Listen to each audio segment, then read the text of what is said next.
Okay, the song didn't stop. Well, it stopped, but somebody was early. Somebody's too quick on the draw. We're continuing the song. Yeah, at least in our heads, anyway. So. Yeah, man. Though if I understand it correctly from that previous commercial before we got started, was the whole aspect of this broadcast is brought to you in part with the generous donations of viewers like you. Thank you. When did we become OETA?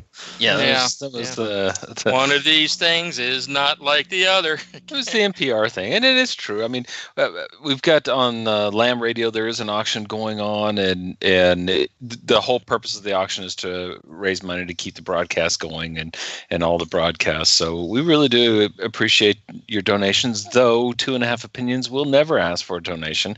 We're here for our own edification. We are? Okay, maybe not. We're here to give you our opinion because our opinion is what matters. No, that's not true either. Yeah, we just like talking. Yeah. We give you opinions that aren't necessarily our own. Sometimes. There you go. So join us on Lamb Chat if you're listening or just not tuning in. Please come on to Lamb Chat. Just go to messianiclambradio.com and hit Lamb Chat, sign in, and join in on the chat. We also have a website now, brand new.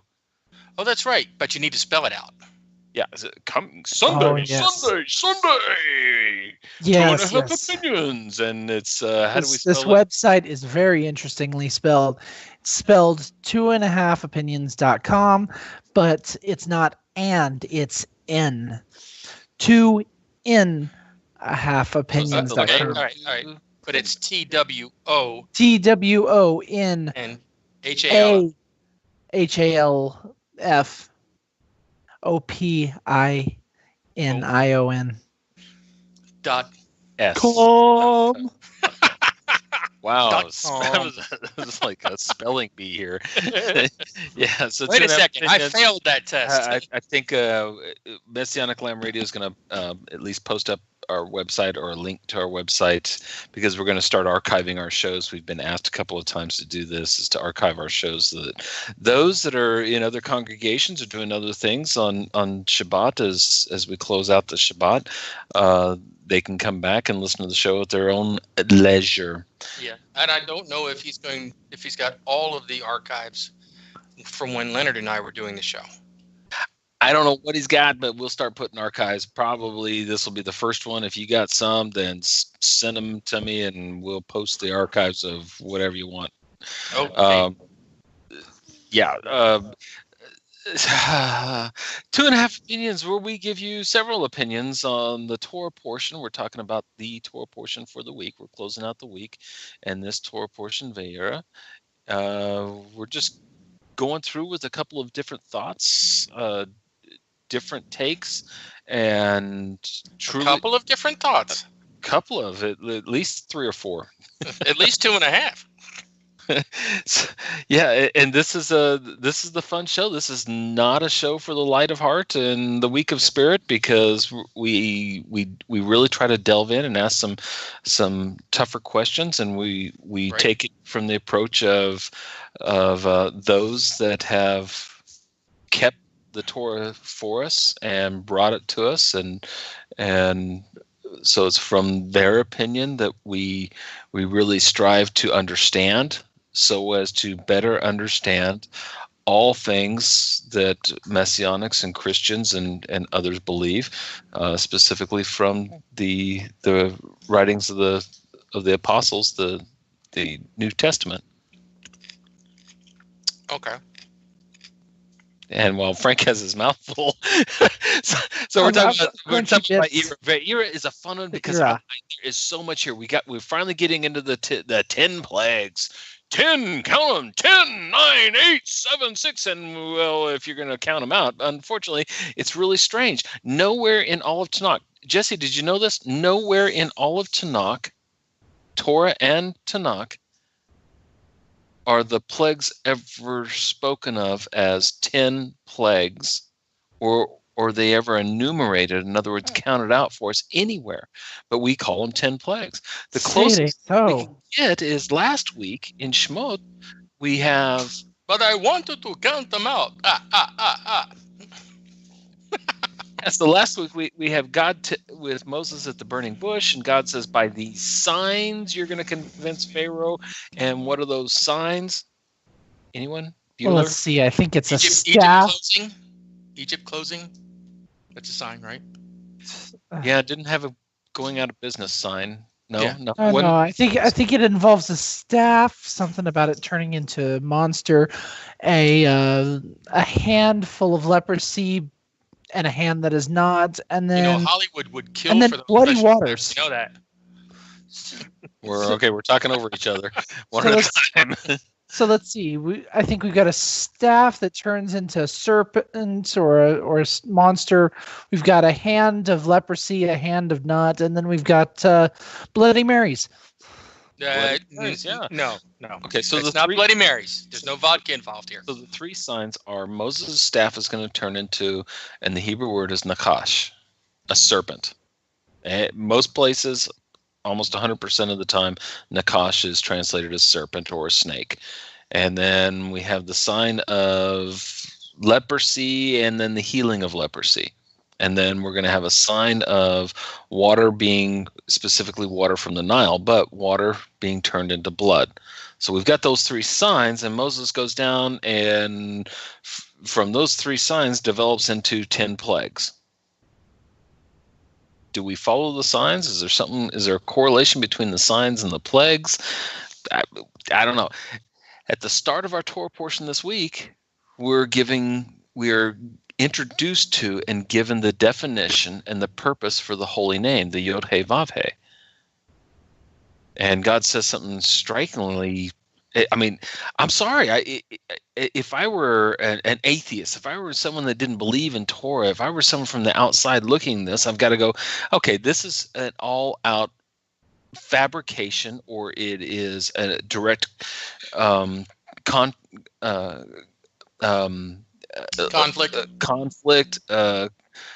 contradiction, or an outright lie, because God said that Abraham didn't know.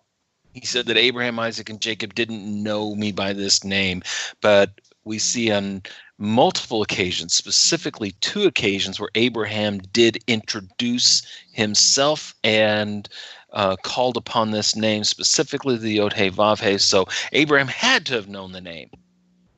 Isaac knew the name. Jacob knew the name. So what does he mean by they didn't know my name, but I'm going to introduce it to you, and the children of Israel are going to know this name? And not only that, the purpose of these 10 plagues, or the 3 signs, or whatever it may be, the purpose of this is so the Egyptians will come to know this name. Joseph supposedly knew the name too. Where do you get that from? Because Jacob told his sons the name. Isn't that what we're assuming? That it was passed down? There would be an assumption there that it was passed down. Maybe they forgot. Maybe I don't think so. Okay, well let's think so. Let's go ahead and read the portion. What are we reading, and why are we reading, Jesse? So the name of the portion is "Here's Your Sign." Here's your sign. That's it. Okay. Oh wait, no, I'm mute. So you're not mute. You're speaking just fine. Wrong mutes. He's changed his name. Oh, we're going to read the very first Aliyah. Sure. Chapter 6, verse 2. God spoke to Moses. And here we go. While Jesse's got a little technical difficulties.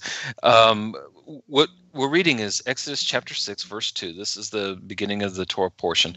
And what's striking with this is, as happens a couple of times in all of Torah, is this is one of those closed portions, closed areas, or it definitely has bookends. In other words, it starts off with Yah Yod He Vav He, I am the Lord. And in verse 8, it ends with, I am the Lord.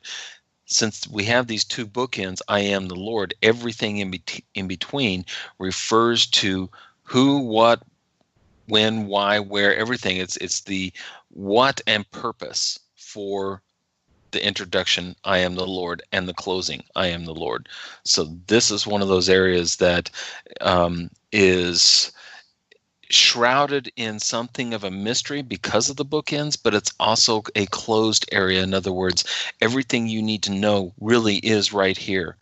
Everything that precedes and follows is a result of what's right here. These bookends. I am Yod He Vav He. Right. And so don't forget, join us on the chat room or go to the 2NA half opinions. And if you do, we'll send you the home game psychically. There you go.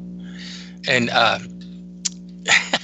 sorry, I know it's a tired joke, but but don't forget, ask questions, make comments, do whatever you think. Just please don't be crude. So, Jesse, are you ready? Take chances, make mistakes, and get messy. Yes. Is that the magic school bus? Yes. Somehow he doesn't look like Lily. Okay, somebody read the blessing and let's get started. Well, I'm waiting for him to say he's ready to We're read. 15 minutes into this show and we haven't even gotten close. Go ahead. But hey, this is 2.5 opinions. We're like that. Okay, you are ready. I'll do the blessing. Baruch atah Adonai Eloheinu melech haolam asher bakar banu mikol ha'amim v'tan lanu et torato. Baruch atah Adonai notein haTorah. Melech Naaman. And Exodus chapter 6, verse 2, all the way through verse 8. God spoke to Moses, and he said to him, I am the Lord.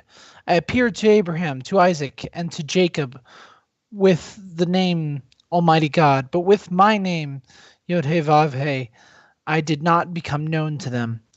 And also I established my covenant with them to give them the land of Canaan, the land of their sojournings in which they sojourned. And also I heard the moans of the children of Israel, whom the Egyptians are holding in bondage, and I remembered my covenant. Therefore say to the children of Israel, I am the Lord, and I will take you out from under the burdens of the Egyptians, and I will save you from their labor, and I will redeem you with an outstretched arm and with great judgments. And I will take you to me as a people, and I will be a God to you, and you will know that I am the Lord your God, who has brought you out from under the burdens of the Egyptians. I will bring you to the land concerning which I raised my hand to give to Abraham, to Isaac, and to Jacob, and I will give it to you as a heritage. I am the Lord. Baruch atah Adonai Eloheinu melech haolam asher natan lanu Torah imet v'kayei olam nata b'tukenu. Baruch atah Adonai notein haTorah. El melech Naaman. So let me ask you a question. What's in a name? That is the question, isn't it? Is a rose by any other name smell just as sweet? I mean, there, but okay. Can we go into Shakespeare with this? What is the name? What is the purpose of a name? And if you've followed this show or any of our teachings throughout the years, that's kind of the strange things is God brought all the animals to Adam to see what Adam will name them. And we kind of pass over that. We really don't pay it any heed. We don't look at it and say, well, whoa. God was just curious. Hey, I got a newborn baby here, and let's just bring some toys around and let him play with them and see what he does. Is that really what the Torah is trying to tell us? What is the Torah trying to tell us? God made the animals. Or better yet, God spoke to the earth and to the sky and to the seas and caused the animals to come forth. And he gathers the animals before the height of his creation, Adam, to understand how Adam will call the animals. That context, that aspect of how will Adam call the animals, we say, is a name. So Adam looks at it and says, you're kind of funny looking. You got stripes. You're not white. You're not black. We're going to call you a zebra. Is that what he said? So, well, you're cute and you're fun, and I like throwing sticks, and you chase them and you bring them back. So I'm going to call you Caleb. I mean, dog. Is that really what is going on here, or is the Torah really trying to tell us? And this is the way it's taken and understood: is Adam looked into the very nature and the purpose of the animal itself, and described its purpose and its nature by giving it a title or a name. It wasn't so much as a title, as much as it was, you're Kalev. You are loyal. You are big-hearted. Therefore, you are Kalev, dog. So you're saying it's not necessarily just a name, it's a function of the creature. It's the purpose for which it was made, yes. We're not so much bringing a title, but we're trying to bring an all-inclusive aspect in a word and saying, you are this. So for a horse, Zeus, it's interesting the way Zeus is spelled, the way everything about Zeus is, you are meant to run, you're running. Zeus. And it's not it's not Zeus with a Z as in the Greek god, but it's Zeus. Well, horses are fast as lightning bolts, aren't they? Yeah. So, I mean, and you can even see it in the word Zeus it's the Samic, Yod Samic, and we see the aspect of a wheel and a wheel. And so when a horse runs, you see the circular motion of its legs, and the horse loves to run. I mean, it gets more pleasure out of running than anything else it does. In fact, a horse will run itself to death because of the desire and longing to run. So it runs. So is that why the Native Americans called the steam engine an iron horse? You just derailed the whole thing. Sorry. Never mind that. Go back to back to what we're thinking. So for Kalev, Leb is heart. Kalev means big-hearted, which implies extreme loyalty, and we see that within a dog. A dog is extremely loyal. It's man's best friend, we call it. And the aspects about the dog, the crux of dog is its big-heartedness, its loyalty. It's always seeking to please. No matter what you do to the dog's always going to come back, lick your hand, desire your attention, and be extremely loyal to you, regardless of how bad you mistreat or don't treat the dog. And so we're looking into the nature of the thing, the nature and the purpose of the thing. So that is where we get the whole introduction as to what is in a name. What is in a name? Well, this week we're introduced to the name of God, the Yod He Vav He. We don't know how to pronounce it exactly because that's been kept hidden from us for hundreds of years. Many people think that they know how to pronounce it. After all, it's Jehovah, Yahweh, or they come into all different aspects of trying to find the vowel points because Hebrew is not written with vowels; it's written in consonants. So they try to decipher. Good luck. Even if you knew how to properly pronounce the name, so what? Pronouncing the name or how to pronounce the name doesn't mean you know what the name is. And that's kind of what we're bringing up to in this Torah portion of Abraham, Isaac, and Jacob did not know me by this name. Well, wait a minute. They certainly did. I beg to differ. We have a couple of accounts where Abraham, Isaac, and Jacob actually called upon the name. They made introductions by the name.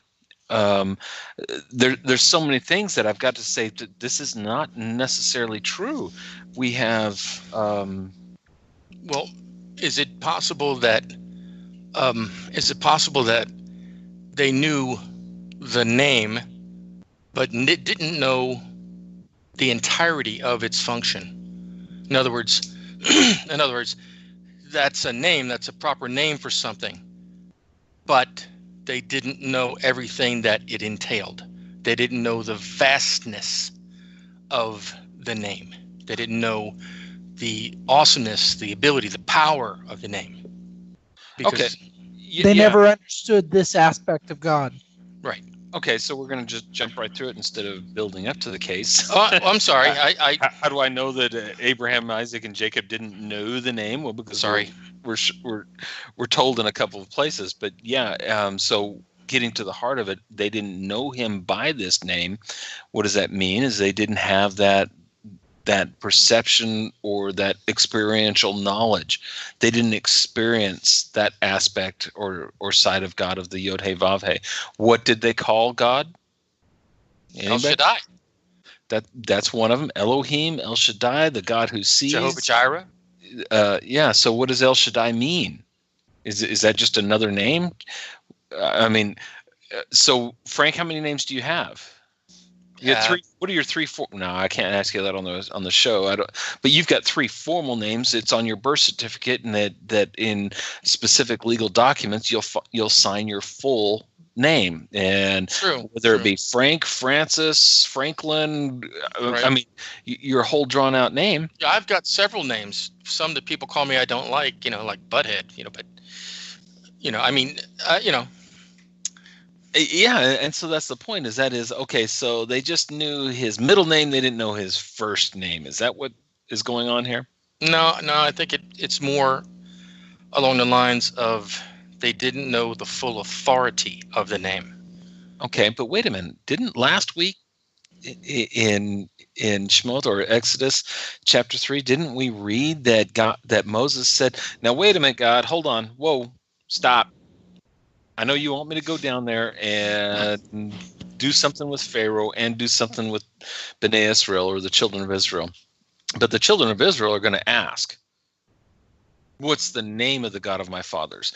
Is this like a secret handshake, a secret society thing? They knock their rings, they shake their hands in a certain way, putting their thumb in the knuckle of someone else like the Masons do, and you've got to know how to properly pronounce the name.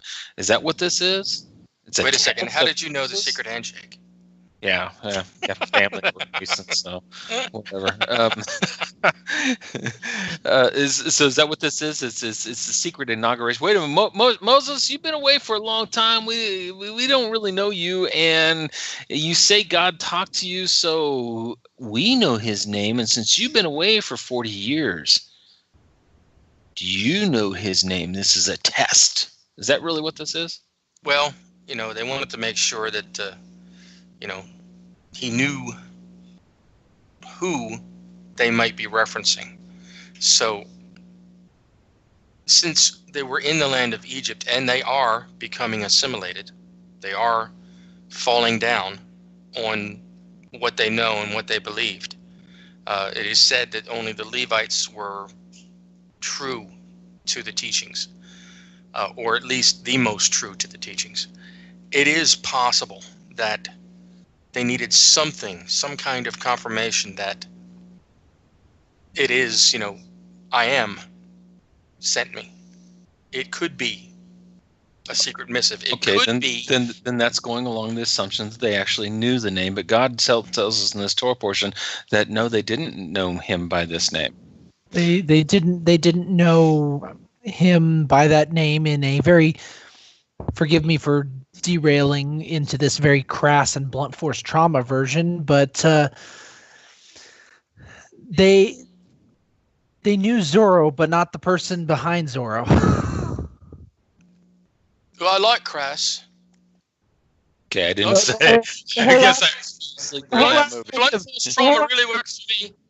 The whole aspect of how some people will, if you take the two personas in the TV series Zorro, you have the people who know the Don who was Zorro, the Mexican hero. Yes, okay, yeah. Gotcha. I'm with you. All right, so you might know me as Chris, but you don't know me as Papa. Something closer to that. You might know me as Mr. Matthews, but you don't know me as Chris. You might know me as Colonel Matthews, but you don't know me as Chris. You don't know me as Papa. You don't know me as, the affectionate name my wife calls me, or the names that my parents call me. I've got multiple names. Everybody calls me by different names based on how they know me. I get that. That's exactly great. However, last week, Moses said, what name shall I give them? God did not give him Yod-Heh-Vav-Heh. Nope. He didn't. Moses said to God, this is Exodus 3:13 and 14. Moses said to God, I will come to the children of Israel and say to them, the God of your fathers has sent me to you. And they will say, what is his name? What should I say to them? Now, before going any further, does this mean that the children of Israel don't know the name? Does this mean that Moses doesn't know the name? Does this mean that there's multiple names? Which name are you sending me by? Don't forget Adam of looking at the nature of the animal in order to name it. Is it better to understand this as saying Moses is saying, God, by which nature are we experiencing something that has never been revealed before, never been experienced before? And God says to him, Iyah asher Iyah. And so Moses says, and God continues to say, so you shall say to the children of Israel, Iyah has sent me to you. Right. So he goes down there and he says, Iyah. That's the name of God, Iyah. What does Iyah mean? I will be. Anybody? I will be, I am. I mean, I am traditionally, what I am, what I am, what I am. traditionally throughout Christianity, and this is really where we get it from more than Judaism or any place else, we get that Iyah means I am. Well, let's just back up that train a little bit and go 2 verses before verse 13. And Moses says, who am I that you should send me? And God says, don't worry, I will be with you, or I will go with you. That's the English version. What's the Hebrew version? Iyah. Don't worry about it. Iyah. No more, no less. So we already have a definition, or at least a translation of Iyah. Iyah means I will be with you. Yeah. So why do we say it's I am here? Well, In other places in Tanakh, Iyah is translated as I will be with you, or I will go with you. So this is the name of God, as I will go with you? Okay, God said, I will go with you because I will go with you. Iyah asher Iyah. I will go with you, which I will go with you, or I will go with you because I will go with you. But don't give them that whole thing, because they won't understand that. Give them Iyah, I will go with you. So he goes down there. Yo, sup, Zachariah? Hey, Nakshan. hey, Levy, what up? Yeah. God sent me, and pack your bags. We're leaving. We're going to destroy Pharaoh, and we're out of here. Well, that and they was say, my well, point. what's the name of this God? That was my point earlier this week when we talked about yeah. this. Oh, the name of this God is I will be with you. Right. But that was my point when we talked about this earlier this week. I said, it is possible that EA, I will be, is the notification or the sign to the children of Israel that, hey, deliverance is about to happen. I said it's possible. I didn't say it's the only thing. It is possible that him saying this and speaking specifically to Aaron and the rest of the Levites and then the rest of the tribes, it's like, oh, it's time. Oh, okay. The Most High is delivering us.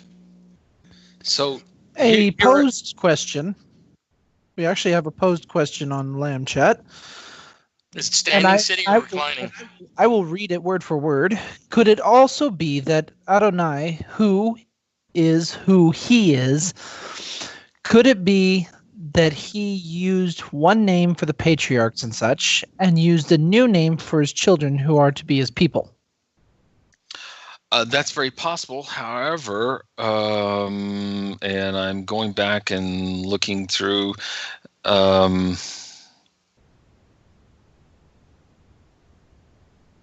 Somebody talk while I'm looking through this, because I lost my place. Okay, my question was, if it's a posed question, was it sitting, kneeling, standing, or reposed?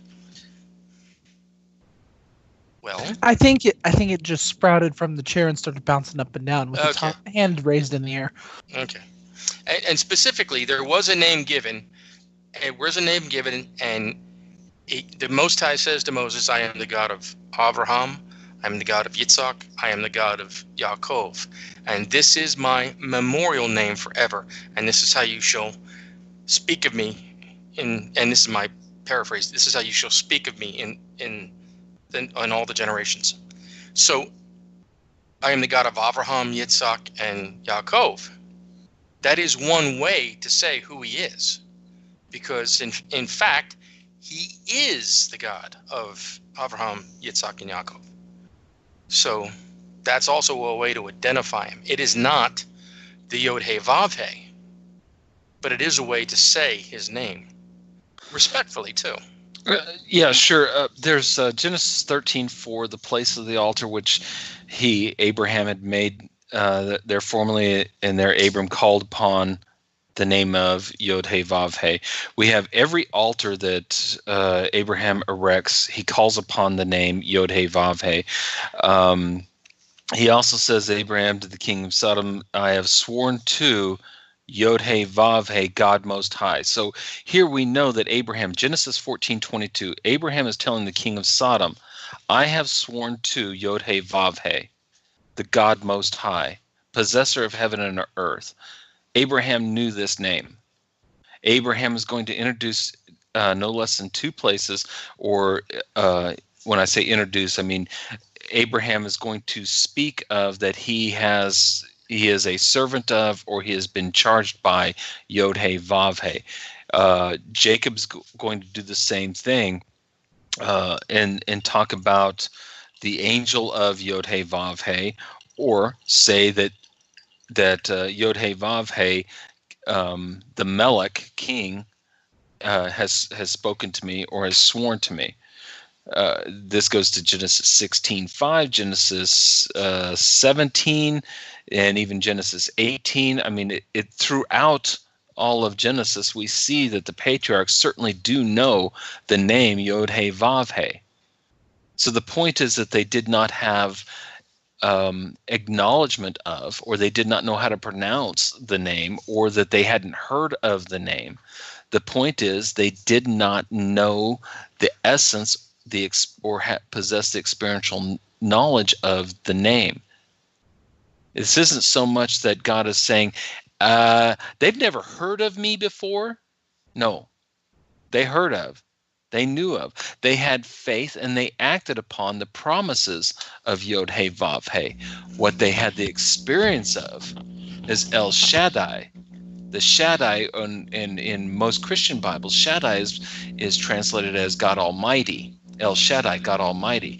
But what we find is Abraham blesses Isaac according to the name El Shaddai. And Isaac will bless Jacob according to the name El Shaddai. Jacob, in the final moments of his life, is going to gather his sons together and say, the God El Shaddai has blessed my father Abraham, and has blessed Isaac, and has blessed me with abundance. And we see that El Shaddai is really connected with, or tied to, these blessings. And what is that blessing? The blessing is a spiritual and physical aspect. The spiritual side is they have a deeper understanding of the creator of the universe, not a thing, not a person, Person, okay. Not a person, not an animate object. They have an they've experienced an aspect of the creator, something that is unknown and unknowable. And I will pose to you, God has no name. True. We actually see this from the New Testament. When Paul is up there pontificating and going on to the Greeks and the Romans about, you Greeks have all these gods before you, but you have one God over here that has no name. I'm telling you, the God that has no name is God. There is no other God. These are all aspects of this one with no name. And why is that? Because God cannot be defined by a single name. Even more so. Yes, I agree with you wholeheartedly, Frank, but it's even more than that. In essence, God has no name. Why? Because he is infinite. We can't grasp that concept. It's hard for us, being finite beings with a finite brain, with finite understanding, to grasp something that is infinite. And that's the hardest one. All that we know that exists because the first cause created these things. God is the first cause of all things. He is unknowable, says the Psalms. He's unsearchable, says the Psalms, says Proverbs, says even the New Testament. We can't fathom the depth and the greatness, the width and the breadth of this. All that we know is inside God. There is nothing outside of God. If there was anything outside of God, that means even space can contain God. And God is And not that's attainable. the difference between Christianity and Judaism. Judaism does not see God as a thing that exists someplace. Judaism sees God is all that there is, and everything that there is exists inside of God. We don't say God resides in heaven. God doesn't live in heaven, because that would presume that something can enclose or inhabit God. Or restrict God. Yeah, we can't. That doesn't happen. Yeah, that means there's and if God can reside in something, that means there is a limit to God. Judaism says there is no limit to God. So when we see, whether it be Jesus or the prophets or any place else talking about heaven, that is a euphemism for saying God. When I die, I get to go to heaven and sing on the clouds and play a harp with the angels and see all my old friends and little dog Rofi and whatever. No, when I die, I go to God. That's the point. Heaven is God. God resides within, heaven resides within God. God does not reside within heaven. So now we bring it back down to, if I put a name on God, I being a finite being, even if God tells me his name, Iyah, or Yod-Heh-Vav-Heh, or Shaddai, then I am putting a limit on something.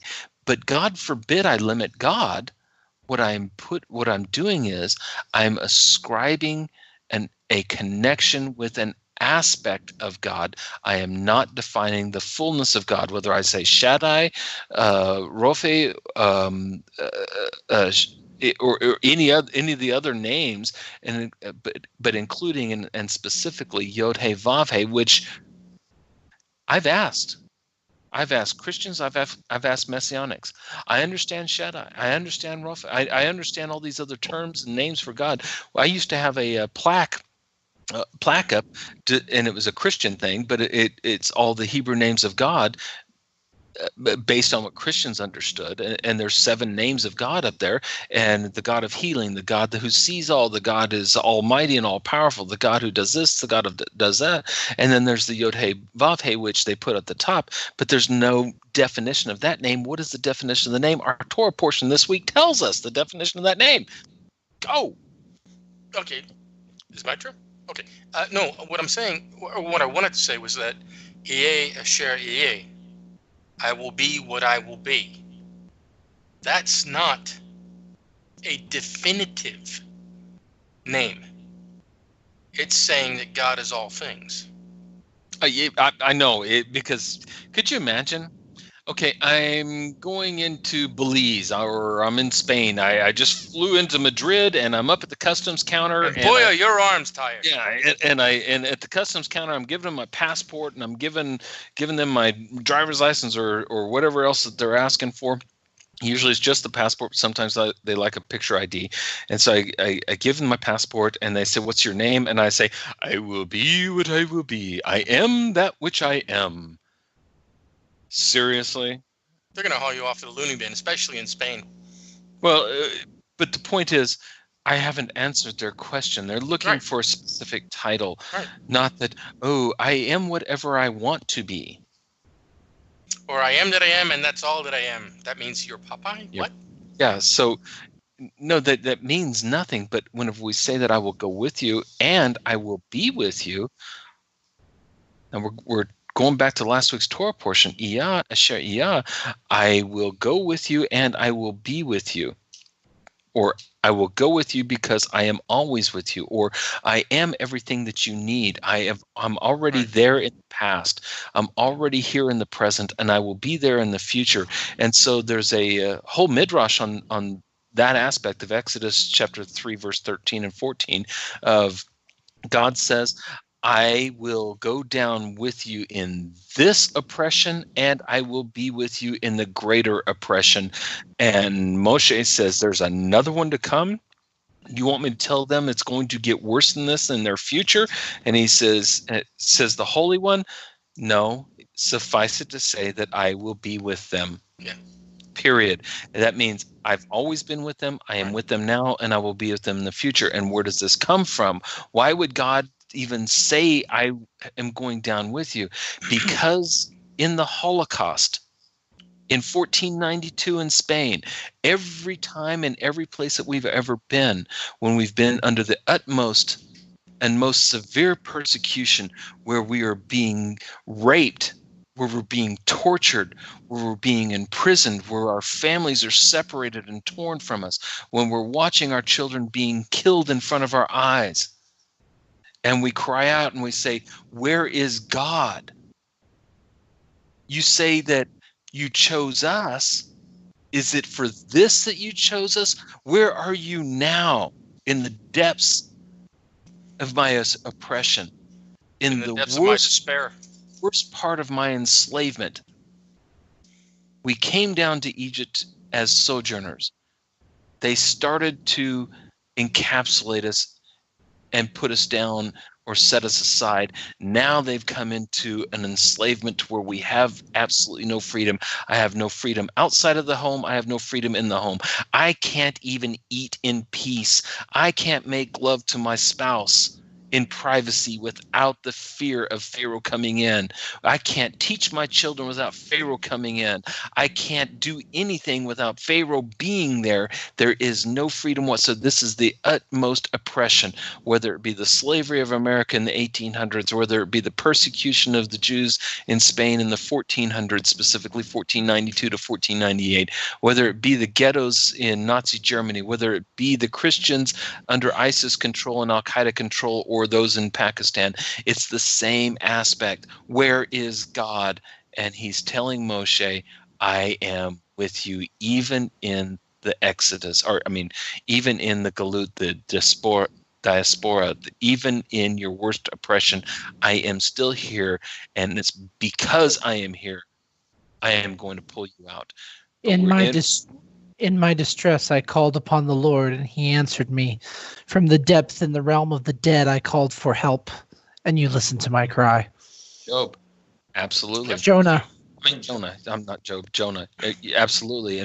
And it is. When do we read Jonah? What we don't read Jonah any other time of the year except for one time of the year. Yom Kippur. Yom Kippur, we read the entire book of Jonah unceasing, and it is because of this whole aspect of God is always there. That's what he's telling Moshe last week. This week he says, because I am there, because you will experience because of that, now you will experience Yod He Vav He. So as we read the Torah portion, God appeared to Abraham, Isaac, and Jacob as El Shaddai, the name of blessings. We say it's Almighty, but it really is Almighty because it is the source of everything. So Abraham, Isaac, and Jacob experienced the source of everything. How did they experience it? They grew abundantly in physical possessions, in heritage with their children. But it was El Shaddai set up the premise for Yod He Vav He. They called upon the name Yod He Vav He. Why? Because it was the Yod He Vav He that made a covenant with Abraham. The covenant of Abraham says this, verse 4, I established my covenant with them to give them the land of Canaan, the place that they just sojourned. They didn't get to experience it as ownership. They just visited. But I promised them it will be theirs and no one else's. Therefore, say to the children of Israel, I am Yod-Heh Vav-Heh, and I will take you out from under the burden. So Yod-Heh Vav-Heh is, in your oppression, I am going to destroy the oppressor. I will save you from their labor, and I will redeem you. I will personally be involved in bringing you to myself, and I will take you to me as a people. What's another aspect of Yod-Heh Vav-Heh? I will be a God to you, and you will know that Yod-Heh Vav-Heh is your God. Verse 7, who's brought you out of this oppression, who's redeemed you, who's saved you. It's the Yod-Heh Vav-Heh is your salvation under this oppression. In the quintessential point is verse 8, I will bring you to the land concerning which. Now we're getting to the purpose of Yod-Heh Vav-Heh. I swore, I promised, and I made a covenant. 3 different things. I swore, I promised, and I made a covenant to Abraham, Isaac, and Jacob that this will be your land and this land will be your heritage. Verse 8, I will bring you to the land concerning which I raise my hand to give to Abraham, to Isaac, and to Jacob, and I will give it to you as a heritage. I am Yod-Heh Vav-Heh. Now he is tying Yah Esher Yah. I will be with you no matter where you go. And because I am with you, Yod-Heh Vav-Heh. So we've connected the 2 names together, but these aren't titles. These aren't innocuous names. This isn't Bob, Frank, Jesse, Chris, Mark, or anything else. This is, oh, I know him as Father. Isn't that interesting? When we get to the New Testament, since this holy name thing is so important to Christians and to Messianics, is it not interesting that nowhere in the whole New Testament is the holy name ever spoken, ever addressed, ever referenced? Not even referenced. How come Jesus, if Jesus is God incarnate, if Jesus is the Son of God, if Jesus is the Messiah, if Jesus, and I'm not saying he's not in any of these things, but this is what's stressed in the holy name aspect. If Jesus is Messiah, he certainly should know and have experienced the holy name. Do we agree with that? Yeah. Then why does he never mention the holy name? Why does he never bring it up? Well, Or at least, I should say, why is it never recorded that he brought it up? If this holy name is so important, maybe it was just so known. Maybe that's what it was. Everybody knew the name. Everybody talked about the name. Everybody used the name in everyday common language. Maybe that's what it is. Well, then let's look at John 17:11. John 17:11, Jesus. This is Jesus speaking. This is Yeshua speaking. And this is the last night when he's praying so earnestly, so desperately. He's saying, God, keep them with you as I am with you, and them and me, and you and me, and it's all of this whole aspect. John 17:11 says, and I am no more in the world, and these are in the world, meaning his disciples, and I come to you. Holy Father, keep them in your name, which you have given me, that they may be one, even as we are one. He even there does not mention the name. He calls God Father. He doesn't call him by his first name. Jesse, if you ever call me by my first name, you have renounced yourself in a special as the son. No, not so much as you've renounced yourself as a son. You have renounced that special, sweet, beautiful relationship that we enjoy, you as my firstborn son. If Joshua calls me by his first name, he has renounced that special connection that we have as Joshua as my son, and the same with the rest of my sons. To expound on what you're saying, even a rebellious son will be willing to say Father in a very disrespectful manner, but he will not go as far as calling you by your first name. I would never decide to call my father Frank.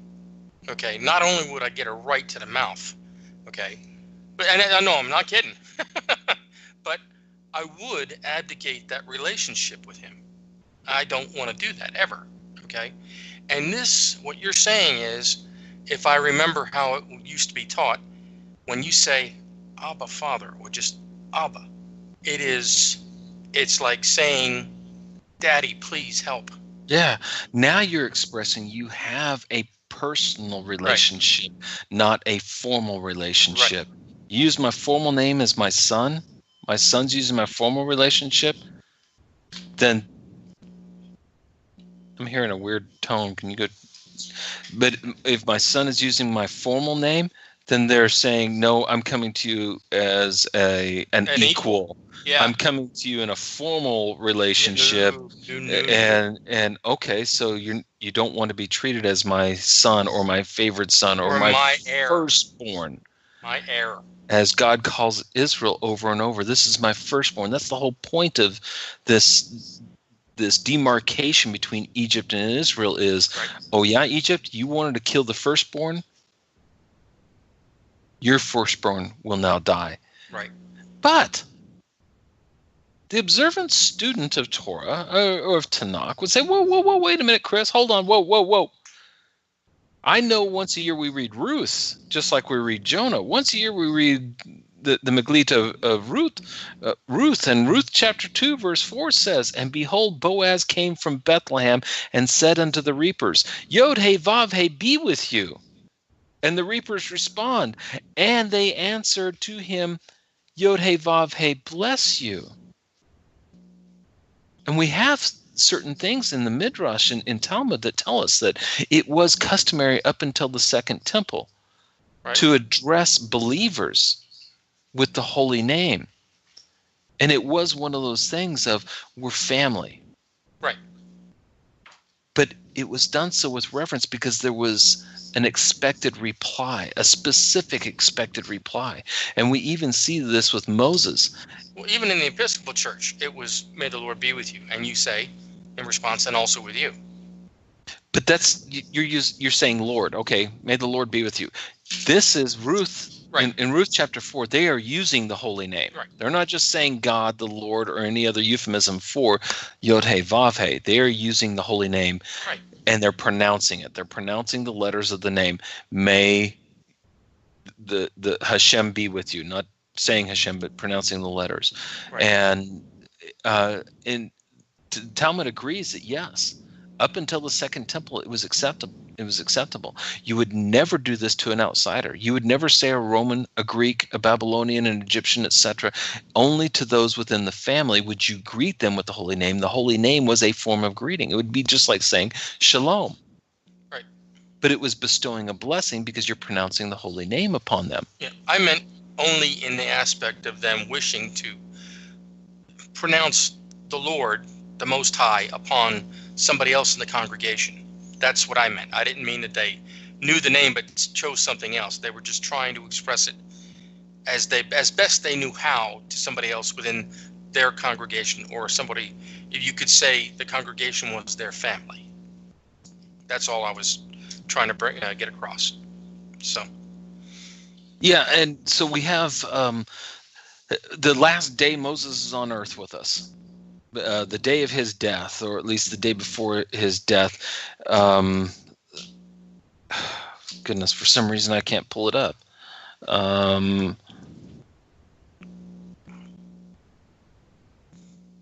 Wow, how do you spell Deuteronomy? I'm trying to look this up. This is crazy. Deuteronomy 28. Why can I not pull up Deuteronomy 28 on my...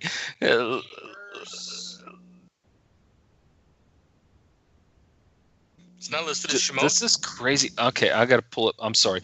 Forgive me on this. This is nuts. I'll pull it up here. Deuteronomy 28. This is Moses' last day on earth. And he's saying, blessed will you be if you keep the words of this Torah, and they're not too hard for you. He starts off with that. It's here, it's near, it's dear to you, and it's not too difficult. Keep these things. And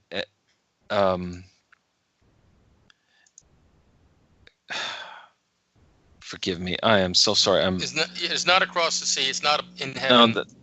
Yeah, it's you're going to be blessed in so many ways, and they're in the middle of these blessings and cursing type things. As again, this is Moses' last words to the people. He's speaking this. He says, "The Lord will command the blessing with you in your barns and put it in your hands, and He will bless you in the land, and the Lord will give you the Lord thy God giveth thee. The Lord will establish you." And I'm still not finding the verse. I am so sorry. I thought it was 28:8, but it's not. It's all the way down because this is the longest passage in the Torah. It should be 28:58. There you go. If you do not follow carefully. Wow, I'm still not finding it. It's in. I'm sorry. I'm searching through here because for some reason I wrote it down as 28:8, and that's not true. But it's in chapter 28, and I'm not finding it exactly. But anyways, what? And now, folks, for something completely Yeah, no different. kidding. Moses warns Israel to fear the glorious and awful name of the Lord. And when Moses speaks the name, he says, "And you shall fear and give reverence to this awesome and glorious name." Why can I not find it? This is horrible. I feel bad. Don't worry, Chris. It's okay. We all have issues every now and then. Yeah. We have those days. So the whole, yeah. And so, Chris, what's the point of what you're trying to get to? Because you've wasted 5 minutes of my time here, and that is that at the end of Moses' life, why did he wait till the very end, at the last speech that he gives to all of Israel before he goes off and dies? And he says, "Now, when I pronounce the name, you will fear this glorious and awful name and reverence it." What does that mean? How do they do this? How are they supposed to respond? When the name is pronounced, you're supposed to fear, give honor, and reverence this holy name. How are they supposed to do that? What does that mean? If I mention the holy name, well, they were already given. What should you do? If I actually pronounce the holy name, Frank, what it would be expected of you, based on just this verse alone, or how we treat and revere the holy name? What would be how would you respond? Well, if I knew that was the correct pronunciation of the name, I would probably fall on my face. It's given that it is the correct pronunciation. You know the correct pronunciation. I know the correct pronunciation. We all in the room, Right. We're all in hearing of the holy name. Depending upon the situation, right? Depending upon the situation, I would probably fall on my face and give praise. But it would have to be the correct situation. If it was, and I'm not saying you do this, but if you were speaking a name in a curse, then it would be up to me to rebuke you for it and actually take action against you because of it. Because that's the way you pay reverence to the name of God. You either revere it or you take action against the person who is not revering it. So the point is, it's the name has been pronounced, and therefore, because of the name, you're paying homage to the name, and that's the point of what Moshe is getting to here. Is that when the name is pronounced, you're to fear it, give honor, give respect, treat it with the utmost. Because why? Because it is by this name life is given. It is by this name the covenant, the most sacred thing, which I think as a result of Christianity, we've lost understanding of what covenant is. Having a covenant with God that surpasses all understanding. And that covenant is tied to the land. That covenant is tied to God himself. Right. His sole attention is to this covenant which he gave to Abraham, to Isaac, to Jacob, which he fulfills in their sons. It is through the name Yod-He Vav-He that life is able to exist, and it is through the name Yod-He Vav-He, by defamation, uh, by lack of respect or even lack of acknowledgement, or by coming against that covenant, death comes about, plagues come about, as within our Torah portion this week. We are not supposed to treat it as common. And so if I truly, honestly have experienced life and death through this name, would I use it in a common conversation? No, you would not. That's my Would I point. just flippantly use, well, Yahweh bless you, Yahweh receive you, oh, praise Yah, or things like this? And I'm not trying to be trite to those that use it this way. It's just, that would be of a similar caliber for me to be saying, Chris, without actually defining the fact that you are my father in a rather nonchalant manner towards strangers. Yeah, exactly. Yeah. Because now, even in my mind, if I'm talking to someone else that doesn't know my father, and I use his name, even within me, there's almost like a hesitation, and I have to put as a caveat, Tom, my father. Right. My dad, Tom, exactly, or something like that, and I have to predicate it. I have to preface it. I have to justify me using his first name. We say, I was talking to my dad the other day, and he said yada yada yada, and he said yada yada yada, and he was talking to his friend Terrence, or he was talking to his friend Bob, or his friend Tony. Those people I know by their first name and speak of by their first name, but my dad is still my dad. Because you've got a different relationship with your father that you cannot have with anybody else. Exactly. And that's the quintessential thing here, is they cannot have this relationship, the Yod-He Vav-He relationship, with anybody or anything else. And that is why it is so dear. That is why it's so reverenced. That's why it's so precious. Respected. I mean, they go to a point of there's certain holy names that Judaism will not pronounce. They'll say Elohim instead of Elohim, but it's because of that relationship. They'll say they'll use other things, and hence they come up and say Hashem. Well, what does Hashem mean? The name. Yeah. And people say, and this is the other aspect, the other end of the spectrum, so to speak. People say, well, if you say Hashem, then you're actually blaspheming. What? No, that's going too far. They're just trying to keep in reverence. Yeah, that's going too far. Right, but then they'll say, well, if you're using the word Hashem, then you're not really speaking the name. You're using some other euphemism, and it's wrong. I'm like, okay, which is it?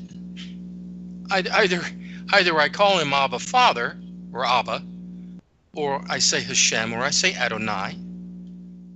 I'm still trying to be reverent to the God Most High. Blessed be He. I'm still trying to be reverent. I'm still trying to be respectful. I am still trying to affirm the relationship that He is my Father. I am His Son. I'm not trying to be, some, I don't know, self-important person by saying, yeah, well, Yod-He Vav-He, dude, we're equal. Yes. Excuse me, no. So then we still come to Ruth chapter 2, where those that are in the family greet each other with the name of their father, so to speak. How do we understand that? How do we bring that back into the circle of you and I, or for that matter, anybody in the listening audience? We all believe we have a special relationship with God, and because of this special relationship, because of what He's done in my life, because of what He's done in your life, we feel like we have this experience, this relationship, and I know Him now as Yod-He Vav-He. He truly has saved me from this great oppression. He truly has redeemed me. He truly has brought me to the land of the covenant. And can I use His name then? Because we have in Ruth where they did. We have in the Talmud that was actually acceptable. You would never do this to someone outside of the covenant. You would never do this to even the proselyte. You did this to someone that was born, raised, brought up, and understood all the implications, that was raised in this aspect. You could do it then. Why the change? Why does Talmud come back out eventually and say it's a curse upon you to use the holy name? Because really, it's only through Talmud that we get to the point where today Jews will not pronounce the holy name.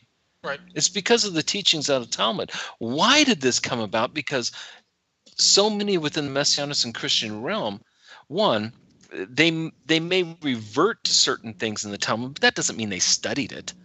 True. Even if they had read it, they never studied it. And there is True. a difference between reading something and studying something. So they don't know the argument behind it. They don't know the purpose behind it. And the argument and the purpose behind the declaration to not pronounce the holy name was to preserve it, because it's holy. In the Second Temple period times, there was a big push, a huge push, because this was the time, according to the sages, that the first appearance of Messiah would be. It was during this huge persecution under Rome. It was because of the occupation of Rome.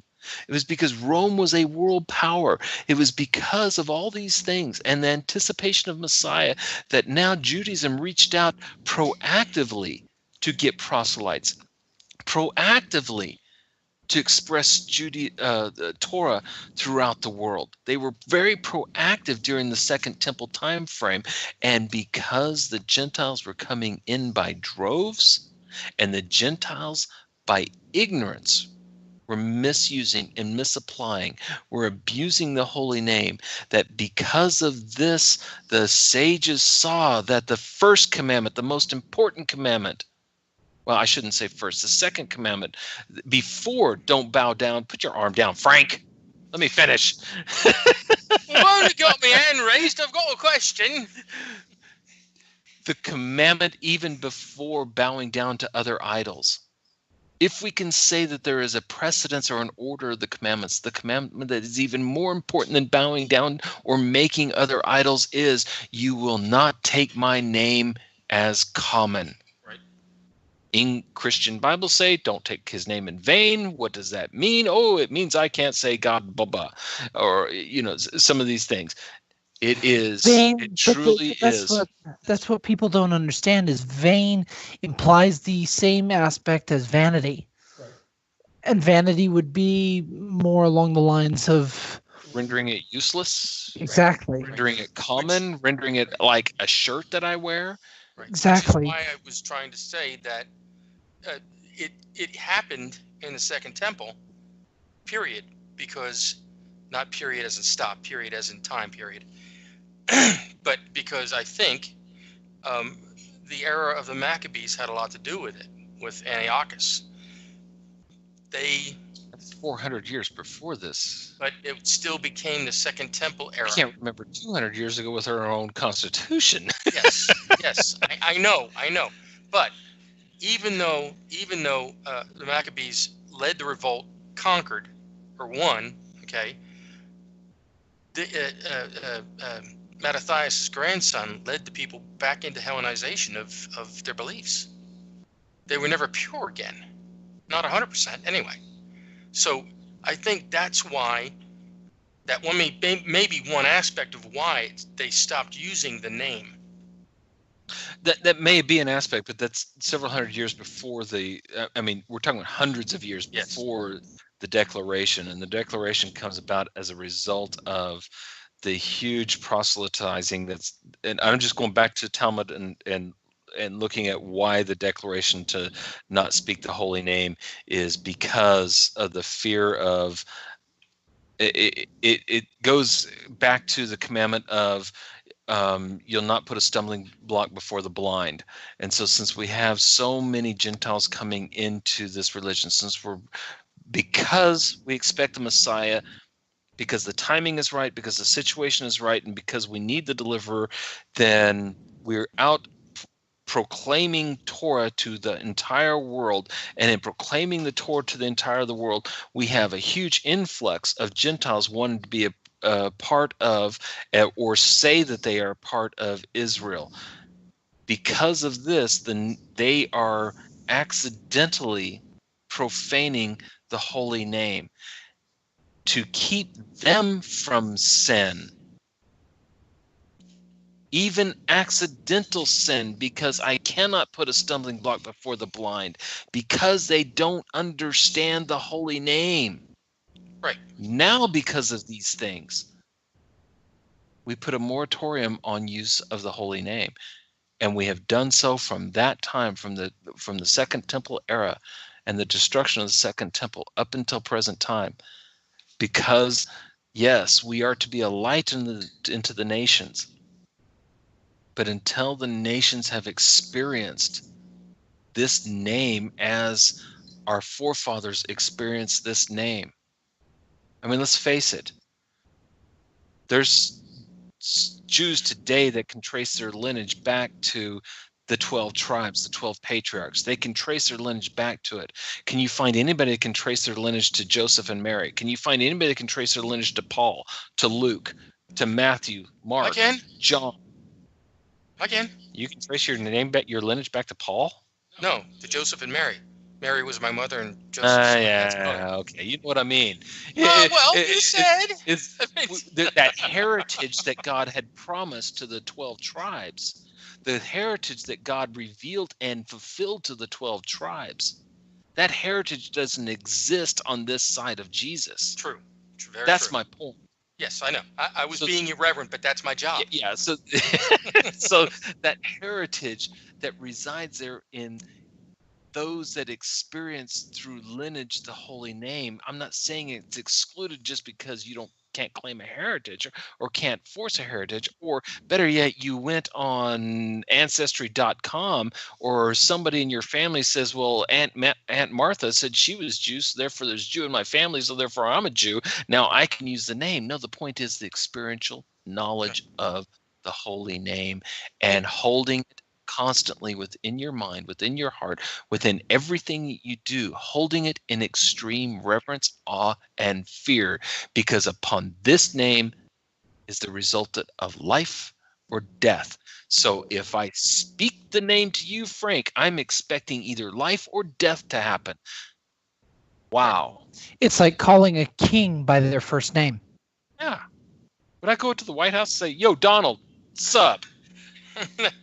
or to make it even worse, Barry.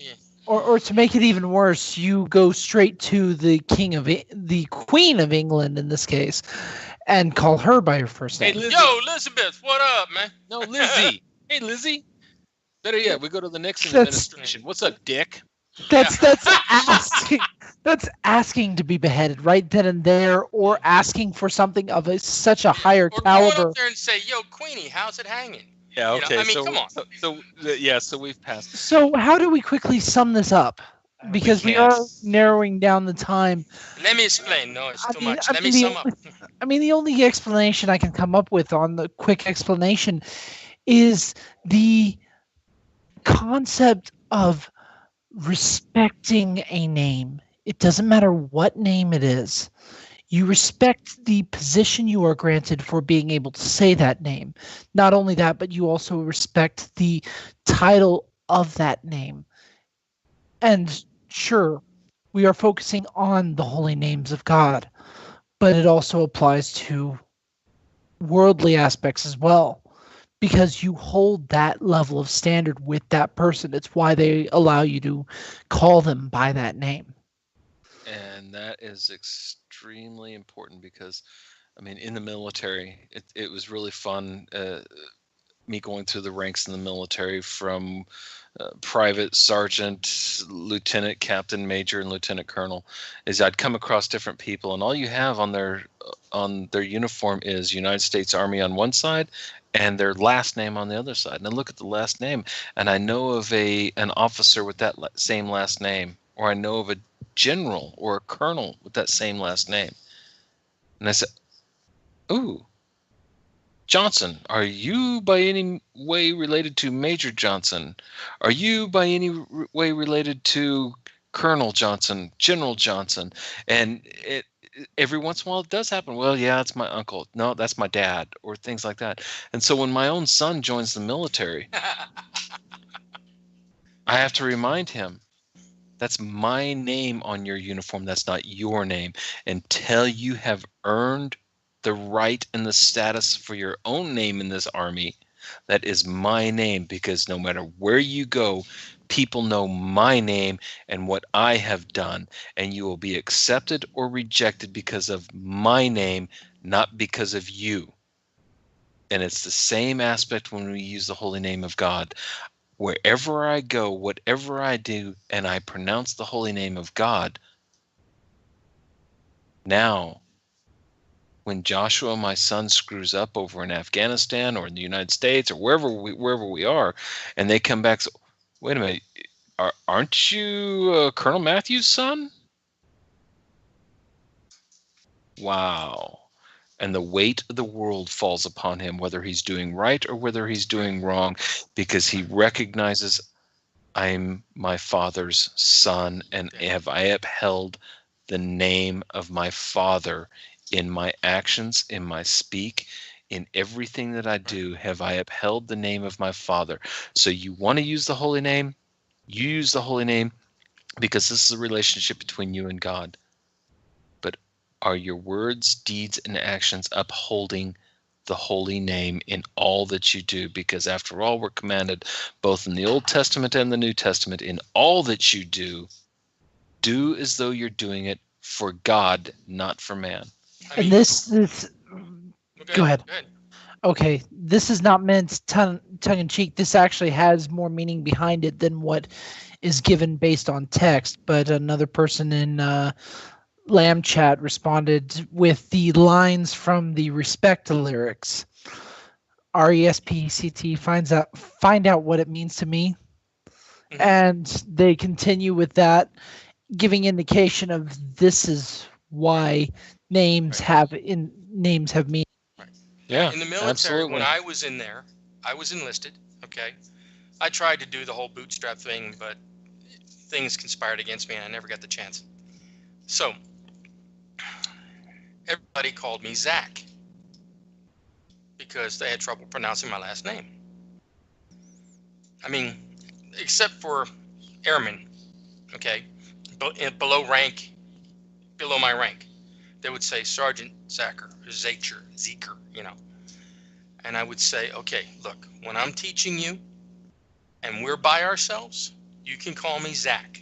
But if another sergeant shows up, an officer, whatever, you say Sergeant Zachor. Are we clear on that? They understood. So, I mean, I had colonels calling me Zach. Hey, Zach, how's it going? I said, fine, how you doing? I mean, I took it not as a slight. I took it as they were nice enough to want to know who I was and at least say part of my name. You know? So. Yeah, that's really it. Yeah, we've got to wrap this up. We went ahead and we're gonna start posting some of our thoughts, opinions, such on 2.5opinions.com, the website. So please get on there, and there's a tab on 2.5opinions.com where you can send us an email, give us your thoughts, give us your opinions, give us your input, your advice, give us your holy teachings. The whole point of developing the website is, one, to post the archives of our show because we've been asked to do so, and two, because when we have a conversation without feedback, you don't ever know what's going on, and we don't want your money. We're not asking for money. We don't want we want your opinion. We don't want any ties. We don't want any tribute. We don't want anything else. What we would like is your feedback, your input, your opinion. Your opinion, because it's 2.5 opinions, and your opinion counts too. And sometimes they only count for half opinion. Your opinion doesn't matter, but your opinion counts. Because again, as we close out tonight and we say Shavua Tov, my opinion doesn't matter. My opinion means nothing. Frank's opinion means absolutely nothing. Jesse's opinion and your opinion, they mean nothing. The only opinion that we search for here on 2.5 Opinions is, what is God's opinion and what is Torah trying to teach us? Yeah, with my opinion and $5, I could buy a $2.50 cup of coffee. But say goodnight, Frank. Good night, Frank. No, this is 2.5 Opinions. I'm Frank. I'm Yishai. I'm not the Rebbe. Also known as other names that I will not use currently because I offer respect to those names. Okay, I'll say it. That's Chris. Anyway, we're glad that we have people showing up in the chat room and asking questions and posting opinions and comments. We really do want to hear from you. And the reason is because we respect other people. The problem is that we have to respect God's opinion above everybody else's. So, that's just the way it is. Hold on. I got back in the chat room and I'm looking back through. Ooh, Mr. Cotter. Yeah, I know. Ooh. Someone said something up there, and I might be taking it out of context because I haven't been keeping up on the chat room. Someone said, so they will get to be on a more personal plane with the Most High than the ones before. And I find that fascinating. That's great insight. Sometimes we do think that we know more. We have an insight. We have a better connection. It's even Brad Scott kind of makes the tongue-in-cheek with Christians, and if Messianics understood what Brad was doing, he's making fun of them at the same time. But it's a tongue-in-cheek thing. Is we always we fall into the horrible stipulation of thinking that Torah is evolutionary. Truly, the way we treat the Bible, it's an evolution thing. We as Christians, as Messianics, believe in evolution because why? Well, Adam was some Precambrian thing, and then Abraham was Neanderthal, and Moses had an insight, but he still couldn't do it right because after all, he had to be enslaved to these laws. And finally, after Jesus and after Paul, once we get to Paul, now I am human erectus. I can stand upright and I can come boldly before the throne. I've evolved. I am better than those that came before me, and now I can use the name as I see fit, and I can do all these things because at the end of the day, I am forgiven of my sins even as I'm committing my sins, so I can commit sin, blah, blah, blah, blah, blah, blah, blah, blah. When in fact, the truth of the matter is, we are farther from the source now than they were in the beginning. Therefore, they have more right to say the name of God before we do. They were truly closer to it, and we are way past time. Shavua Tov. Laila Tov. Lehitrot.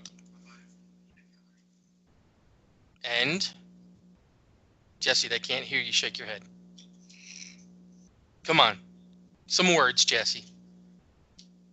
Bye-bye. See you later. Laila Tov Lehitrot. Okay. We look forward to next time. Oh, okay. I was going to say, I thought you were going to say, may the force be with you. I was like, huh. Oh, okay. He was trying to stifle a sneeze. I've had a disagreement with the recent Star Wars movies to start saying "May the Force be with you" just now. Okay. All right. Anyway, take care, folks. Until we see you, talk to you next week. Come back and see us. Okay. I guess we're going to close the room, so... Okay.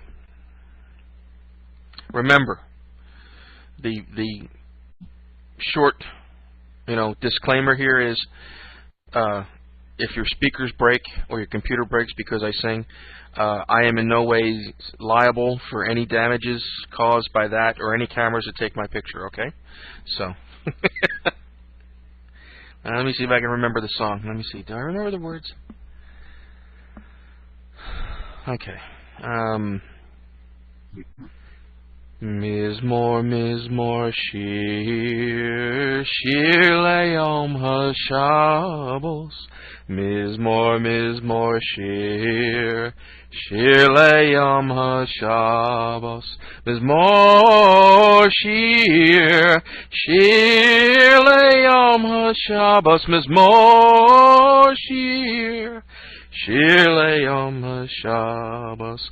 The whole world is waiting to sing the song of Shabbos. The whole world is waiting to sing the song of Shabbos. And I am also waiting to sing the song of Shabbos. I am also waiting to sing the song of Shabbos.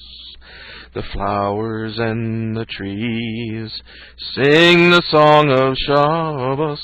The valleys and the mountains sing the song of Shabbos. The stars in the skies sing the song of Shabbos. The angels in heaven sing the song of Shabbos. The whole world is waiting to sing the song of Shabbos. The whole world is waiting to sing the song of Shabbos. And I am also waiting to sing the song of Shabbos. I am also waiting to sing the song of Shabbos. I saw 6 million dying. They sang the song of Shabbos. I hear 3 million crying to sing the song of Shabbos. Stop all the hatred, sing the song of Shabbos. Love one another, sing the song of Shabbos. Dance on the street, sing the song of Shabbos. Dance on the street, sing the song of Shabbos. The whole world is waiting to sing the song of Shabbos. The whole world is waiting to sing the song of Shabbos. And I am also waiting to sing the song of Shabbos. Mizmor Shir, Shir Le'yom HaShabbos. There. Are you happy now, Charlotte? Do it again, do it again. Come on, will you?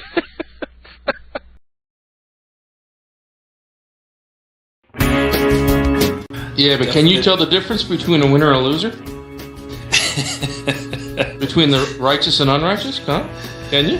Boy, sometimes no. Sometimes the lines are pretty blurred. I wish I was as knowledgeable and as insightful that I could. You know, we follow different people and different teachings throughout our life, and only to come up short and disappointed too many times. You know, how many times did you change your mind going through Christianity and the different denominations, and then into Messianics, and from one teacher to another, and even listen to Lamb Radio. I mean, that's one of the great things about Mark, is he has different perspectives, and you can get a smidgen of this and a smattling of that, and right. And a bicar, baby, even if you need it or not. Yeah. It's a giant hodgepodge of everything. Yeah. Well, I have an Alka-Seltzer commercial. Pam? Flop, flop, fizz, fizz. Oh, what do we need to do?